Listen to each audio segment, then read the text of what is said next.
Hi, I'm Veronica Papiani, Sales and Operations Manager at Sekisui House, here at Melrose Park Village with an update on construction. With good weather over recent months, the project is progressing well as the construction team presses ahead with the early works. Melrose Park Village is the social hub of the first 4 stages. It includes a small format supermarket providing connection to a cafe overlooking Putt Putt Park.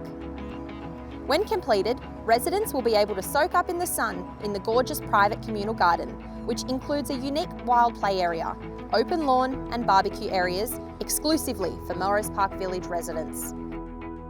The project includes 421 apartments spread across 6 uniquely designed buildings, a gym and wellness facilities.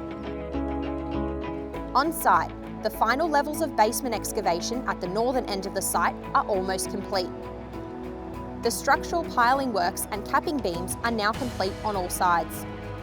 In the months ahead, the team will complete the underground car park and then move on, laying the first slab. The crane will also be erected on site. The project is scheduled for completion in mid-2025. In other exciting news, residents have started moving into the 3rd stage of our project, Pulse and Pavilion. We look forward to providing you with further updates soon. In the meantime, if you have any questions, please contact us on 1300 Melrose.